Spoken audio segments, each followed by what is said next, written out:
Again, good morning. I see people in the morning zone. Good afternoon and good evening, wherever you are. Thanks very much for joining us today. We already started the conversation, actually. So we're really, really happy to continue the conversation on the question of labor's relationship to migration today with Wilf Sullivan, who was a race equality officer at the Trade Union Congress in UK. And Wilf, thanks so much for a great contribution, and thank you also for joining us today and for contributing to our discussions that we are having on the topic of migration. We are going to start immediately with the first question, perhaps. May I please invite everyone to add, after your name in the chat box, to just add the country you're from, because it helps for us to know where you are joining from. So Will, a first question, as migration continues to play a significant role in the political debates of many countries, including the UK, what are some of the main learnings from the migrant workers' struggles of self-organizing that you discuss in your video? And what are then the implications for the British labour movement today? Yeah, thanks. I mean, I think one of the things that I was trying to get across in my video was that migrant struggles are nothing new. And in the UK, they go back well over 100 years. And that one of the things that we find with migrant workers is often that they tend to be invisible and on the periphery of movements there. And also because they're often racialized, they're not often seen as real workers even. So one of the things that I was trying to show was that, in any situation where people are exploited, that people will come together to resist. I often used to say to groups of workers, a union isn't some kind of corporate body. A union is wherever a group of workers come together to say no to the employers. And what you saw over an extended period, and in fact you still see today in the UK, is workers coming together, migrant workers coming together, and putting up resistance. I think the second thing to say is that that resistance also changes, has a dynamic with the established trade union movement. Often it's seen as a threat, right? But nevertheless, trade union movements have to respond. And in the UK, a number of things happened, which is, although people were coming together as migrant workers in organisations to resist the exploitation that they were experiencing, they also almost like practiced entryism into the main trade union movement, and said, well, if we're paying trade union subs, we want a voice and we want representation. And that's still very much a struggle that goes on in the trade union movement in the UK today. I think the last thing I want to say is that in terms of what the implications are for this, especially now, not only in the UK, but across the world in terms of migrant workers and migration, really, what we see globally is going to mean that more and more workers are going to have to move. Whether it's because of war, whether it's because of climate change. But the reality is that it's not migration that's the problem, right? It's it's a struggle. It's always the struggle between labour and capital. You know you know. I remember a friend of mine who's a migration academic saying, "Well, you know, if you look back through history, the issue in conceptualization of migration is about trying to control working class people and their movement." Um, but I think, you know, within modern economies, for trade unions, if we really want to build power, actually to do the best for workers, we have to get over this false delineation between migrant workers and what we see as workers. Because if we play into that narrative of divide and rule, how can we hope to build strong trade unions? And what we see migrant workers experiencing is often what we would call the thin end of the wedge. It's what employers get away with today with migrant workers, they're going to be trying to do with everybody else tomorrow. And so, you know, what we often argue with trade unions about in the UK is the need to actually build the commonalities between all workers. You know, as I used to say to UK workers, you've got more in common with somebody that's working in a kitchen in a Chinese restaurant, or who's working for Uber, although you think you're in a relatively better position than you have with at the time the British Prime Minister Boris Johnson. So one of the things that I think is a constant narrative, certainly in the UK, is about how do we rebuild trade union strength? How do we reinvigorate the trade union movement? And I think that migrant workers are key to that. One of the problems that we've got in the UK is that though we've got a relatively higher density of organised workers in the public sector, we've got a very, very low density of trade union members in the private sector. And this is where people are most casualised. This is where you find most migrant workers. If we want to rebuild our trade union movement in the private sector, those are the workers that we have to find ways of not only of organising, but involving and making sure that they're represented at all levels of the movement here. Because people will only want to be in a movement if they believe that it's a place where they belong, that they can see themselves in it. So I'll stop there. Thank you very much, Will. Very inspiring. We are open for questions, comments. You can either put it in the chat box or take the floor. So who would like to go first? And we even have a comrade here who works directly with migrant workers, domestic migrant workers. So I think that's going to be interesting. So any questions? Yes, Fish, please. I had you in mind.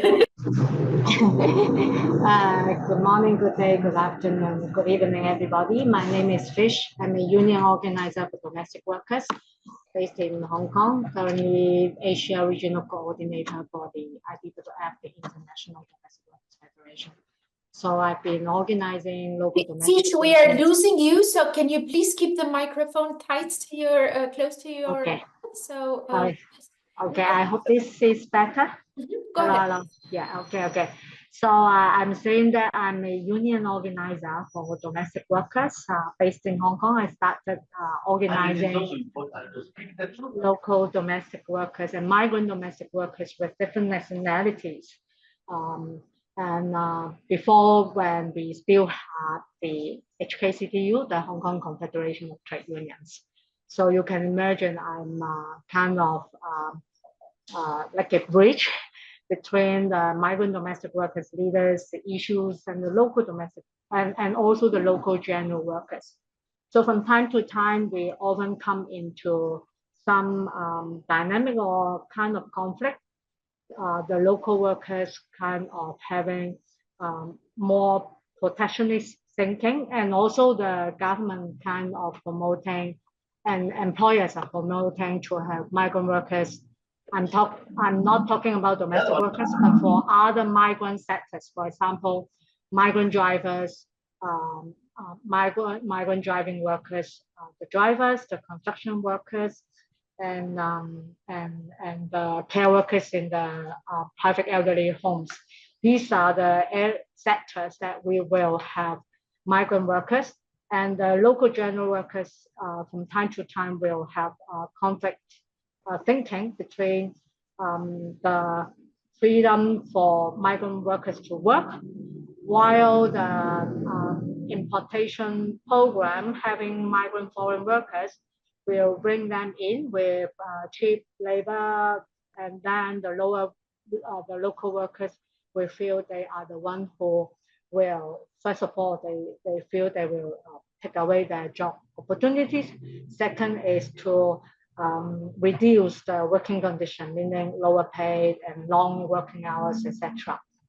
And indeed, we do see many migrant workers are more abused. So at that time, the Trade Union Center had a slogan saying that we want to demand to stop the foreign workers importation program. So what they are saying that we are not against the migrant workers, but just against the importation program. And of course, we at the same time, we have the migrant domestic workers organized in the trade union centers with migrant domestic workers trade union being affiliates. So, but then with that slogan, we still feel is like a discriminatory. So I want to ask for your opinion or your reflection thinking about the UK experiences when, for example, with another lecture from I forgot the name, from the South Africa examples, like sometime when the union applied the protectionist strategy to protect some working conditions, not having employers and government to have foreign abused workers. But at the same time, we do face the situation, how the dilemma between the rights of migrant workers to work. So how do you, what is your opinion on this? Thank you. Okay, thanks for that question, Fish. And I mean, I think it's in my experience, it's a debate that happens within the trade union movement, you know, across the world. And I've had that debate not only in the UK, but with trade unionists in Europe, because I used to represent the UK, the TUC on the European Trade Union Committee on Migration. And I think there's two things about it that are important. One is that saying to fellow trade unionists that we have to resist a narrative which poses one group of workers against another. You know, this idea that there's only so many jobs to go around, and that's you know, of course, it's a boss's narrative, you know, and it sets up that thing. Well, if somebody else has got a job, right, then they're taking a job away from you. But more fundamentally is the question of workers having equal rights. And one of the things that we, you know, campaign vigorously in the UK and in Europe for was that we said trade unions should have a rights-based approach in relation to migration. And at the bottom of that was this belief was that You know, if trade unions want to protect workers, right, and to stop workers, some workers being exploited in relation to others, then you have to organise everybody. And, one of the things in the 70s and 80s trade unions often used to talk about, and I started talking about again in the sort of 90s and 2000s to trade unionists that asked that question, is, well, what about the rate for the job? Right? You have to be, if you're a trade unionist, it's no good saying, well, we're complaining because other people aren't getting the rate for the job that we think all workers that our workers should have. You need to make sure that everybody that's working in that workplace has the rate for the job. Right? Because it's not the migrants that set wages, it's the employers that set wages. And so in my mind, I used to say to trade unionists, well, actually, if you're going down that line, actually what you're doing is failing workers, right? You're allowing, you're accusing migrant workers of undermining the wages and conditions of workers. But in effect, what the trade union movement is doing is allowing employers to undermine the wages and conditions of everybody else. Because it's the employers that set the wages. So I think, we have a responsibility to be saying into the trade union movement to people who are trying to set up that divide. But hang on a second, what are you doing to make sure that everybody, right, has the same rights and it is paid the same wage? Because actually, if that's taken away, and I often used to say, if that's taken away from the employers, right, their route to exploiting migrant workers disappears. Right? I mean, they do that because it works for them. They can lower their labour costs. If you don't allow them to lower their labour costs, then actually, if they bring in migrant workers, it's not going to be on an exploitative basis. So often governments will talk about the pull and push factors for migration. They say, and I always used to say, well, actually, the pull factor is exploitation. That's why employers want to use migrant workers.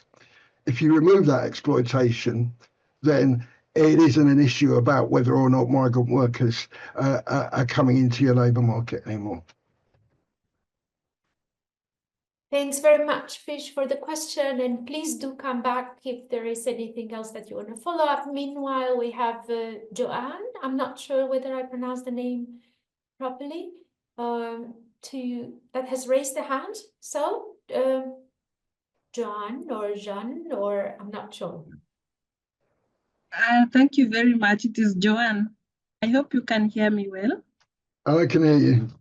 Thank you very much. My name is Joan Chirap Gloria.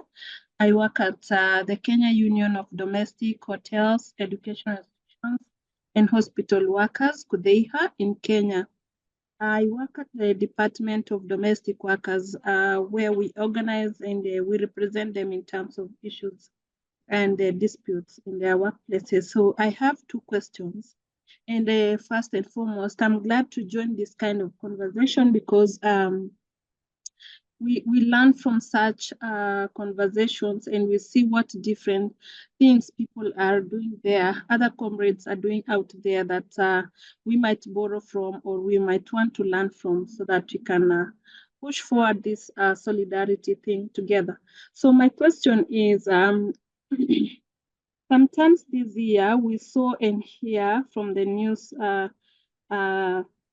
that the UK citizens were fighting the immigrants with the notion that they are taking their jobs away from them. My question is, are there measures taken by the trade unions in the UK to protect the immigrants or the migrant workers from such incidences?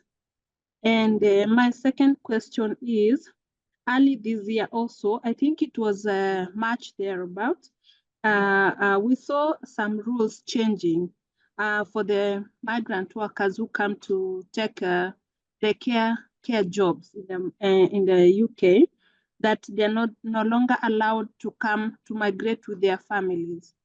And so my question also is, considering if you deny someone not to come with their families, how then would you expect that person to be performing their work as expected while their minds are far away with their families back there? So what are the trade unions in the UK doing in order to help in such incidences, or could there be measures or agreements between the UK governments and the trade unions to probably undertake this kind of questions? Why I'm asking this is because I am so very much interested in the issues of migrant workers in the UK especially. I have a lot of people who have migrated to the UK who are close to me, friends and relatives. And probably I could be one of them who is a prospective migrant. I'm not saying I am, but I could be. So I'm just watching out and trying to see if we are facing such incidences, then are the trade unions going to help us in one way or the other to eradicate such issues or to make the workers comfortable as they work in the UK? Yeah, thank you. Thank you. Thanks for that, Jan. I mean, that's a big question because I mean, I think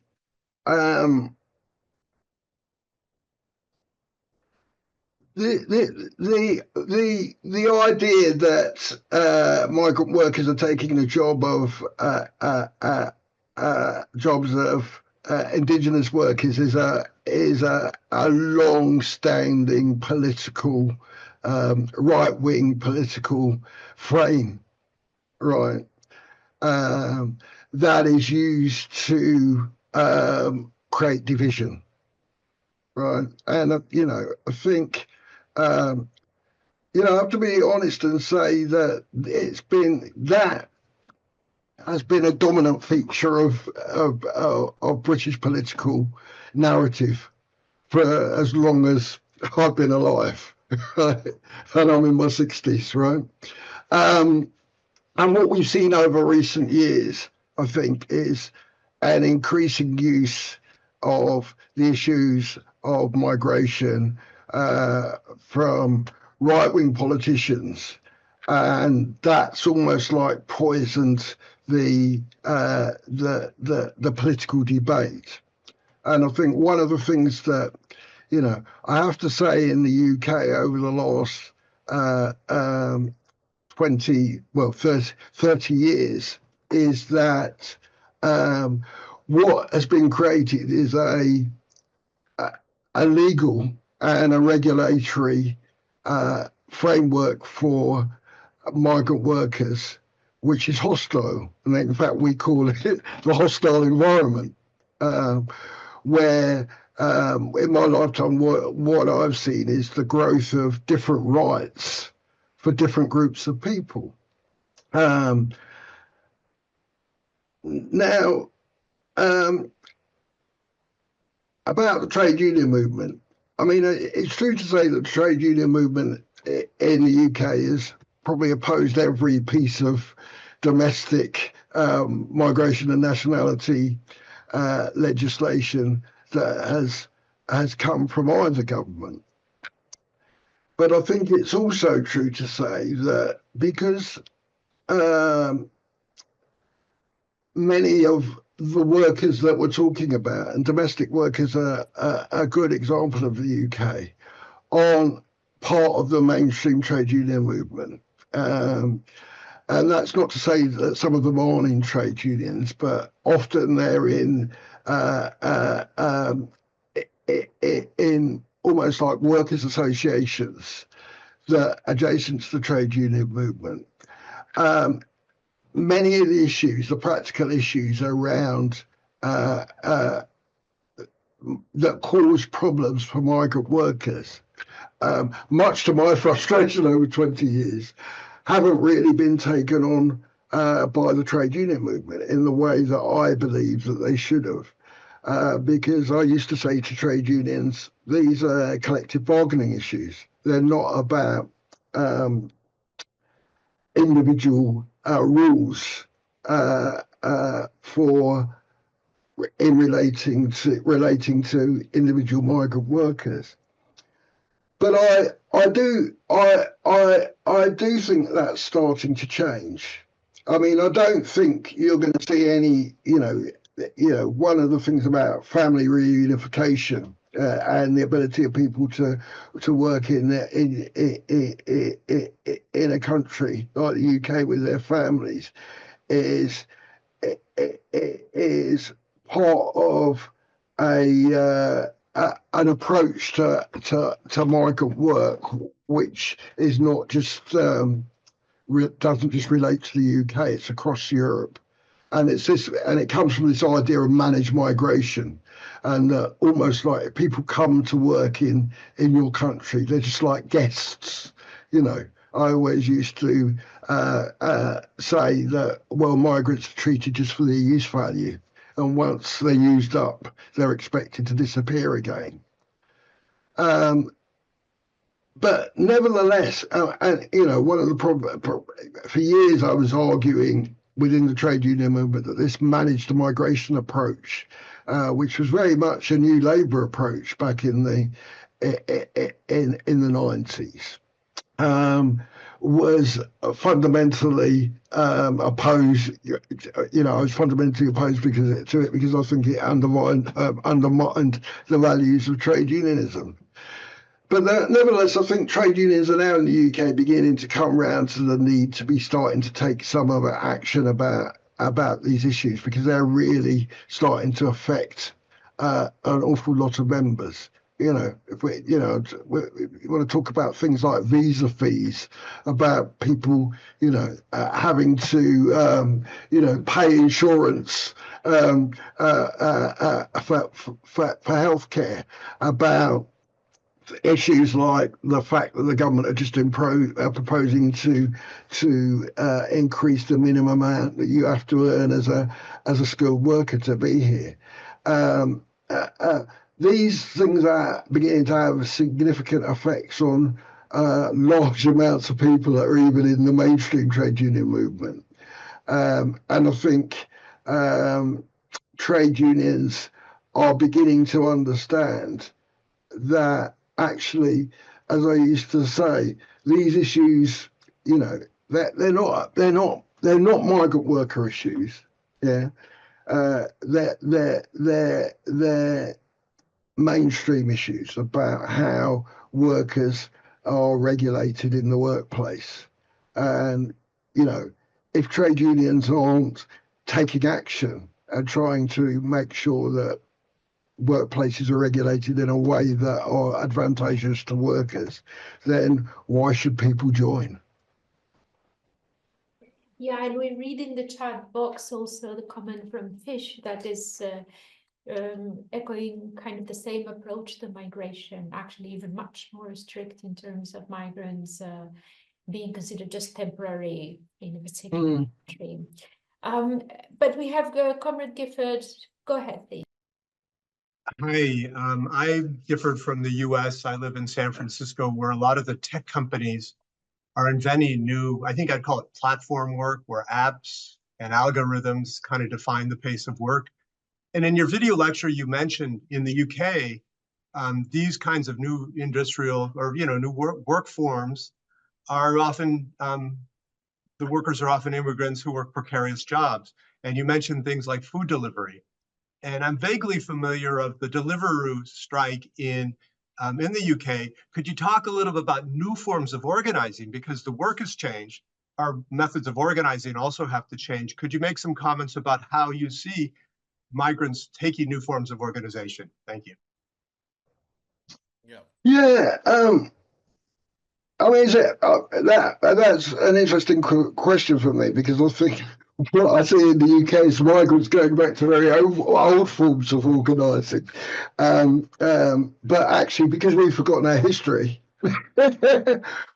we understand. We don't understand that. I often say to people in the UK that are talking about organising in workplaces that the British trade union movement's genesis was organising in the community into the workplace, and not organising in the workplace. And so what we see with some of the smaller, newer unions is very much that attempt to build community. I mean, often you go to their union meetings, especially food is involved. People that come together, have a meeting, bring food. It's not the sort of traditional trade union kind of meeting that I'm used to, where people will go through the minutes of the last meeting. Very much meetings where everybody gets involved in the discussion, rather than somebody from the top table telling people what's going on. And so I think for me, the important lesson for bigger unions for that is that we have to remember that ultimately trade unionism and trade union organising is about building community. How do you build that community? How do you create spaces where people come together, get to know each other? Because if they don't know each other, how can they trust each other? If they can't trust each other, how can they enter into struggle together? When they're putting everything on the line. So for me, there's some real lessons to be learnt there in the mainstream movement about how you build trade unionism, not just as a collective space. I think one of the things that trade unions have fallen into, and it's partly because the workplace and dealing with work has become so procedural. People take grievances or represent people at disciplinaries. It's all very individualised. We don't do the collective very well. We don't do the building community very well. And even in my lifetime, that's changed. I remember when I first joined the trade union movement in the 70s in the UK. Virtually every trade union branch that I was ever involved with had a sports and social officer. The trade union wasn't just a place people went to if they had a problem at work. It was also a problem. It was also a place where they socialised with workers, where there was mutual aid. And this is what I see with some of the newer unions, especially of migrant workers that you see in the UK. That as well as doing the industrial stuff, there's a lot of mutual aid. There's a lot of social support for people in the way that they've created those structures. And I think there's a lot for us to learn from that in the mainstream movement. Thank you very much, Ayode. Please go ahead. Thank you so much. I think everybody can hear me. Yeah, thanks. I'm particularly about platform workers in UK because I'm very close to that. And the question I want to ask is the cost of yellow union. What is the effect of yellow union concerned to the solidarity, in terms of solidarity? That is number one questions. But Sorry, something you said. Yellow unions? I said, what is the effect of yellow union concerned to solidarity? Okay. 2, I want to come on the angle of a platform worker in UK. Most of the platform workers in UK, at least 80 to 85% are immigrants from different parts of the world, Asia, Africa, and what have you. And if you look at the technology and the way they give the job, we see the kind of discriminations among those races concerned to this work, especially in UK. Because when you look at harassment, attack of delivery guys, you will see that most of them are immigrants. And purposely, they attack some of them because of their races, because of where they come from, because they don't want to see them. All of us can remember about a month ago when there's a serious problems in UK concerned to the races and what have you. And if you look at some of the unions too in UK, I don't want to mention name, you will see that particularly favored some races against some races. That is why I come up with that question of yellow union and the effect of the Solidarity Center and solidarity. And the last thing I want to say here concerned to what my brother said about new form of organizing. I think the new form of organizing is basically on the platform workers now, because as I'm talking to you now, we don't have templates that we can boast of that this is correct template for platform workers to organize. Then the major template we normally use is to organize through the WhatsApp, Telegram, and let's say social media generally. And with this, the bond is not there, like physically meeting ourselves. Some of us that we meet ourselves in the mall, in some of the places, are not many people because of the condition of the work. So my question is this: how do we navigate through the old organizing and the new organizing to achieve the fourth industrial revolution? Thank you. You know, that's a big question.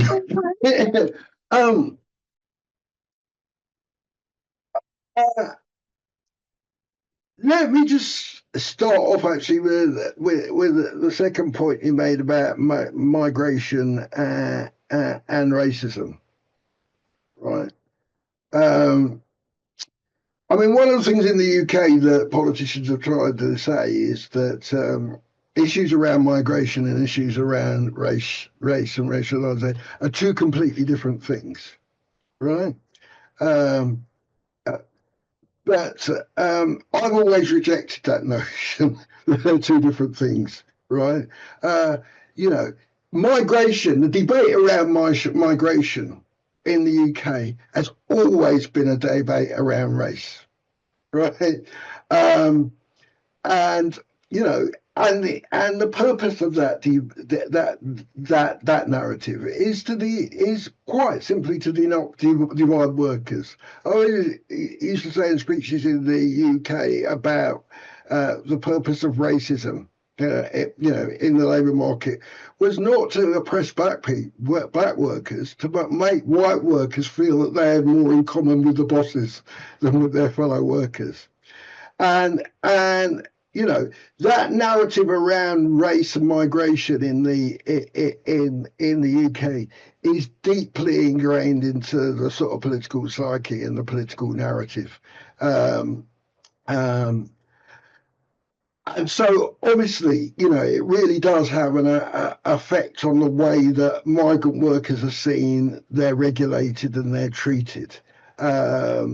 I don't think you can divide the two. Now, on the question of platform workers, and I think it's interesting. You know, I see platform work as, on the one hand, because of the way that technology is used, a very sort of new form of work organisation on the one hand, right? But on the other hand, a very old form of work organisation. You know, and often we get hung up around the technology, right? But in effect, what platform work is lining up outside the factory gate and waiting for the employer to say you can have a job today, right? They're just not doing it in person. They're doing it through the technology. The new aspect of that is that the way it isolates workers, because in the old days, at least you were all outside together outside the factory gate, right? And you could talk about what's going on. Now it's a challenge because everybody's looking at it, looking at their phones, right, and going through this experience. And I suppose in terms of the challenges of organising, and it comes back to the conversation that I think we were having when you all started coming online. For me, one of the challenges is how do you collectivise issues around that kind of way of working, and what's the challenge? And I think for me, one of the challenges is for trade unions is to get back to doing something that they, certainly in the UK, which they've lost the will and in some how the knowledge and the skill to do, which is to organise around and fight about how work is organised. I worked in both the public and private sector, and I was a branch secretary in the 80s of a very big branch of about 4,000 people, which was very well organised. And I used to say to my reps, right, we have to make sure that they come and talk to us if they want to move a chair, right? But somehow I think we've got into this thing that actually trade unionists almost like accept that it's management's right to manage. And it's management's right to decide how work is organised. And that it isn't our business to fight to organise work, right, on the basis of which is an advantage to our members. So I think that's the challenge for us in terms of organising around platform work. How do we organise workers to fight to take control of the way that work is organised, right? Because if we don't, they're going to continue to be exploited, and we're going to continue not to be relevant to their everyday working lives. Yeah, thank you very much. Sorry, I was taking notes. We have a question from one of the comrades from Peru, Isis. So Ale is going to say that question. We're coming then to Bill. And Fish, I'm going to leave you for after since you already spoke once, but we definitely have you. So don't worry about it. Ale, please help us with that. Isis posed two questions. The first one, I think it was already addressed, but anyway, she asked why the unionism in England took so long till 1975 to support and recognize unionism of color and migrant workers. And the second question is if this case you presented is a good example of this way dialectics work, that between self-determination and what's determined from above. And she was saying if this could be seen as a perfect example of this historical development. Okay. Why did it take unions so long? I mean, trade unions aren't immune from racism, right? They're a reflection of wider society. And, very much trade unions at the in Britain from the beginning of the 20th century, actually, and before that, were very hostile to overseas workers. Because of racism in the British society. I mean, this was a country of empire. British trade unionists were as infected with race politics as the rest of the country. and and often, I do quite a lot of stuff around British Labour history, and often, I have to say to people on the left in Britain, listen, the British working class weren't white, right? Britain wasn't just these islands, it was an empire, and the majority of people in it, right, were from the global south. And they were subjects of the crown in exactly the same way that workers here were subjects of the crown. And so, I grew up in an era. I went to school. When I went to school, I was still taught that the sun didn't set on the British Empire. It was in decline. The British Empire was in decline at that time. But that is what working class people were subjected to, that level of propaganda. So it's no surprise that in some ways that was reflected in the British trade union movement as well. And I talk about and it wasn't just in this country, the racist violence against black workers after the First World War in 1919. You had riots, in America as well, and in various other places where black workers were presented by employers as having taken the jobs of white workers in the war, and it's that use value as well. Now that the war was over, they were supposed to disappear off into the sunset somewhere.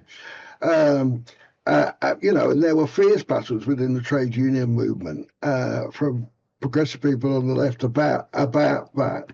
And it's interesting that the old National Union of Seamen were one of the first unions to, and it was because of the union that insisted on migration controls being brought into law in Britain.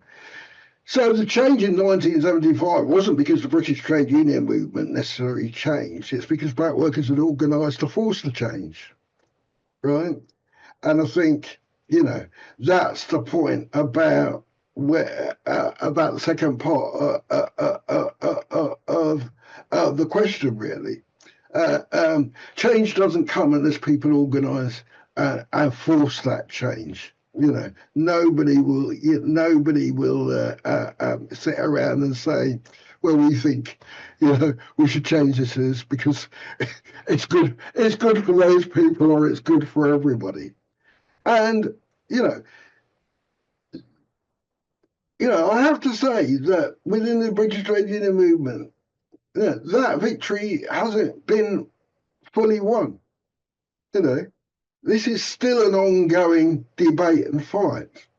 And that's why, it's really important for me that I continue to see the development of organisation around migrant workers and black workers. Not just for their ability to make change in their workplace, but to continue to push the trade union movement to be a fully representative movement for all workers in this country. Because I'd still say it's a long way from that at the moment. Thank you very much, Wilf. Bill, you go first, and perhaps we also take Fish's question because we are also coming to an end. So please take the two questions and then we give Wilf the possibility to respond. Go ahead. Okay, so thank you.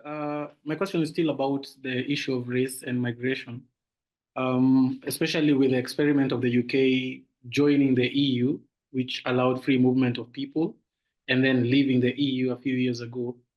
From your experience as a trade union leader and being in trade union circles, was there an element of it being easier to organize migrant workers from Europe, probably of the same race, versus a specific difficulty of trying to do the same when migrant workers are from further out or a different race? Was there any unique extra difficulty in doing the latter? And if so, what do you really think about that then when it comes to workers' organization and unity? Fish, do you want to make your question too, please? Yes, similarly, because you mentioned how the trade unions has to respond to the self-organized migrant workers group and association, and then they take up their issues. They also have to talk about the migrants issues and make changes. Are there anything more than that, especially considering the rise of racism and xenophobia, especially also considering that some of the concerns of the local workers are also very real in the sense that they are also facing economic difficulties. Of course, it's easier to blame others, and then with that situation, how do the unions respond to all these emotion of the local workers? Thank you. Peter, did I see you raise your hand too, Peter? Do you want to speak now, or do you have a question now? Yeah, I can speak now briefly. I found Bill's question very, very interesting, because I think one of the things that this discussion and the previous discussions we've had indicate is that a number of elements come together with respect to the difficulties, the conflicts, the tensions, the possibilities of organizing migrant workers in precarious jobs in the private sector. And so, to my mind, the tourist industry in the UK comes to mind,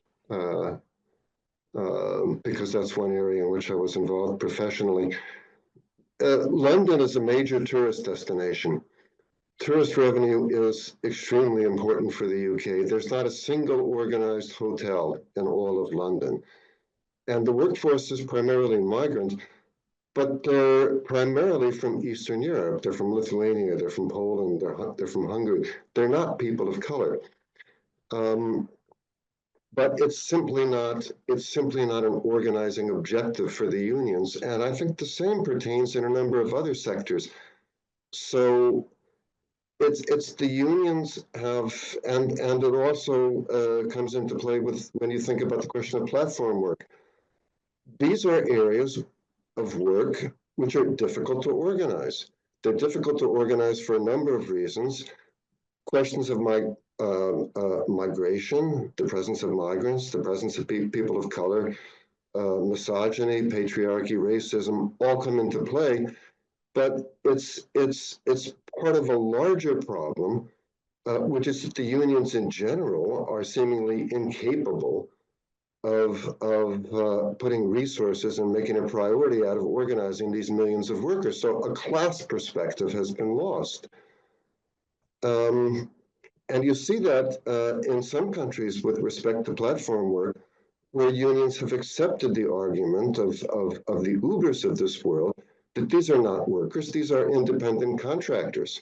And they're actually signing agreements with companies like Uber, claiming to represent them when in fact they have no members and they've done no work, without challenging the fiction that these are not workers engaged in an exploitative worker to capitalist relationship. So I just think that it's the question of new forms of work, low wage work, precarious work, and racism and migration all come together, and it's one big package. And it's the key thing is to maintain a class perspective, which I think Wolf has repeatedly emphasized here.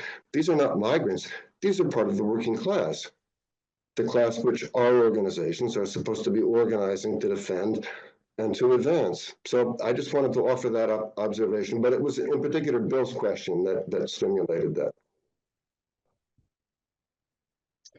Okay, thanks for that, Peter. And I mean, just for us to address the issue of the EU and migration within the EU, and let me say first at the beginning, the initial debate in the EU, because the free movement in the EU was supposed to be about the free movement of capital and labour.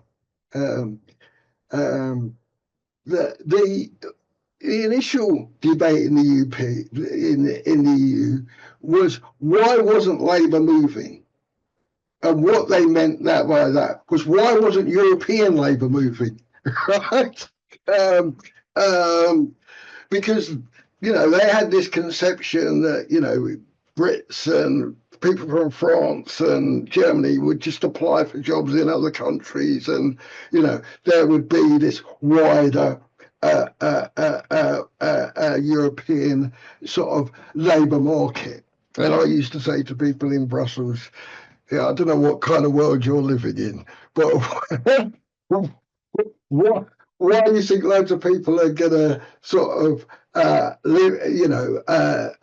change their lives and move to some other country where they don't understand the language and things are done differently just because there's a job there? Is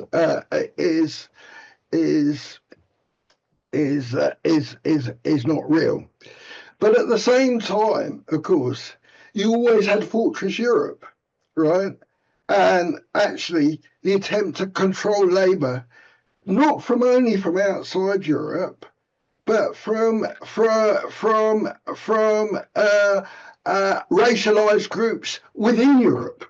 One of the things that I was involved with was called the UK Race in Europe Network, which was about trying to deal with some of these problems that racialized workers had in terms of actually having free movement in Europe.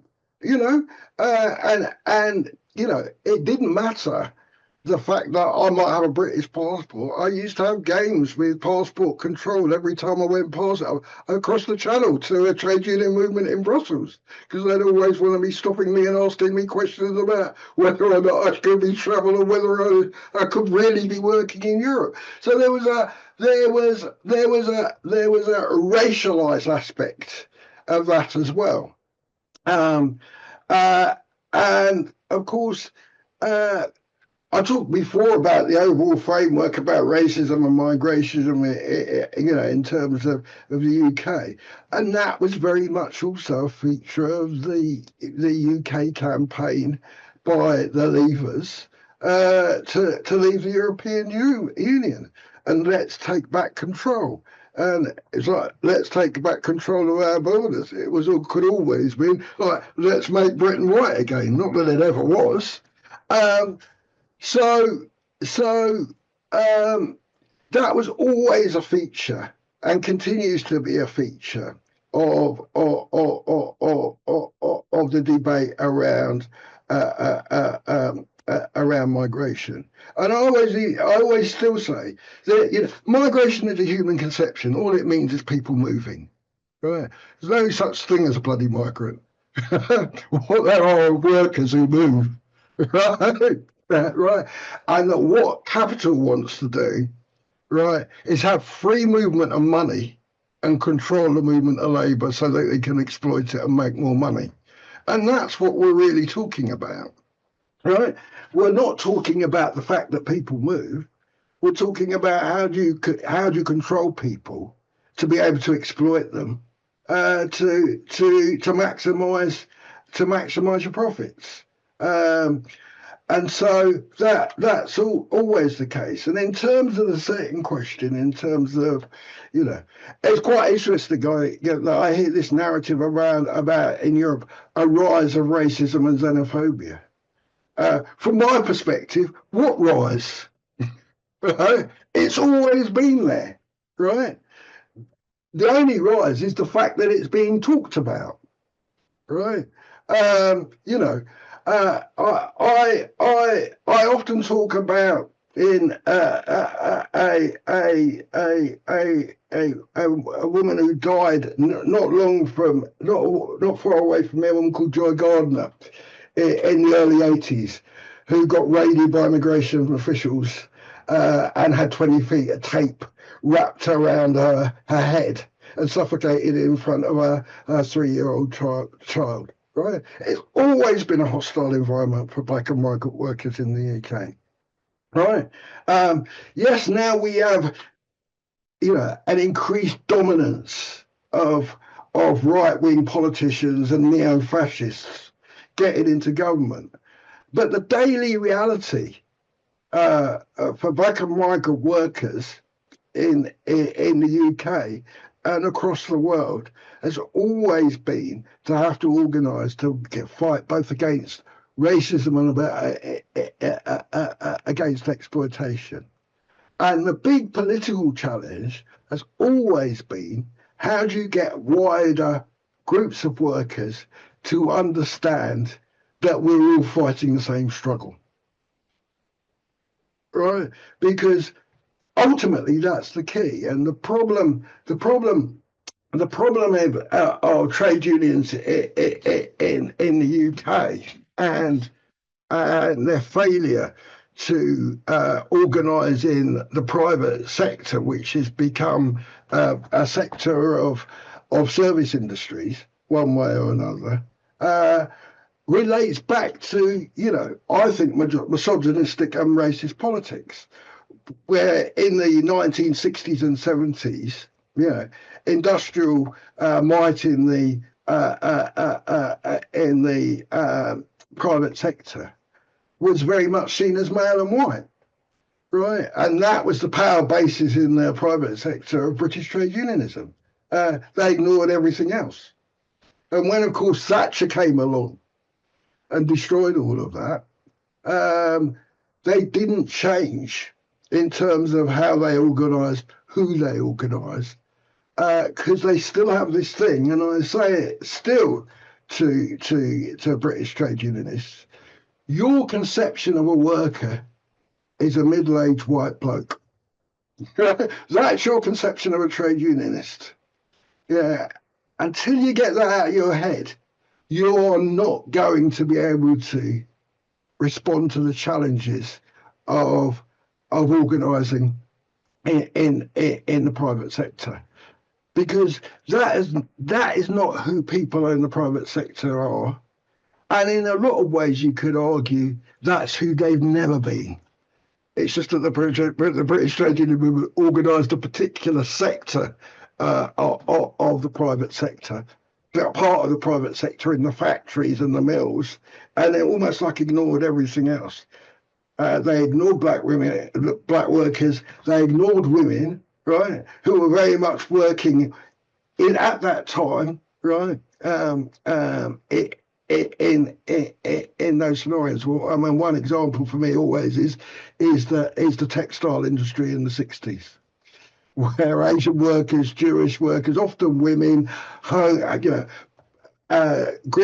used to live next to a machinist, a Greek woman who was a machinist, in terms of that kind. No attempt to organise those workers, right? They were just completely ignored. Now, of course, those kinds of work and that kind of work is the predominant in the private sector, and unions have got no experience, and it seems to be still no interest, right, in thinking about how they organised. And for me, that's the biggest mistake. I always used to get asked as the race equality for the TUC, well, how do we organise more black and migrant workers' wealth? And I used to say, well, you have to tackle the elephant in the room.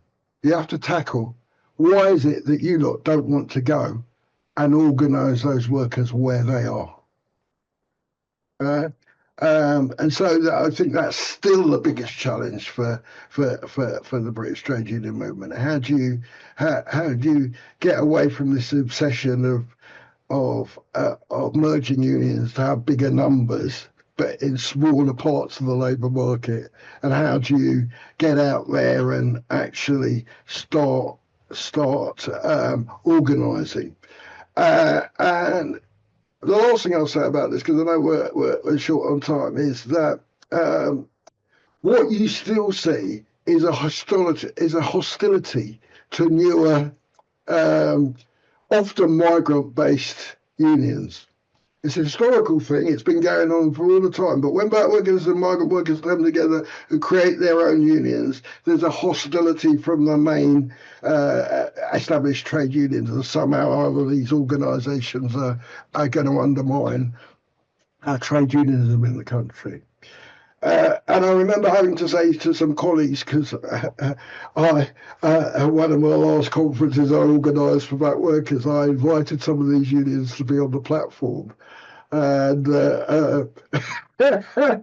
you thought that I'd killed somebody. And I had to say to some people that I thought knew better, listen, where migrant workers and black workers are organising, right, we need to be there supporting them. You know, we need to be there encouraging them, because actually we cannot set ourselves up in competition with with workers that are trying to organise. And so, you know, for me, new unions are a good thing. They're not a bad thing. New unions are things that we should be supporting, encouraging, because actually they're new formations of people organising in a way which makes sense to them. It's not them being us trying to force them into configurations of unions, which is just completely alien to the way they work and the way that they live.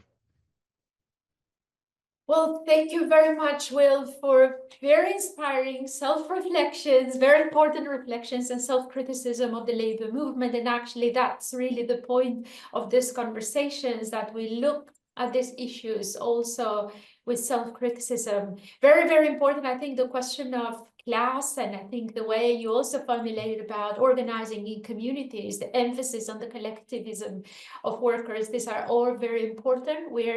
I see there are more hands raised. As we warned you, there would be questions after questions, Will.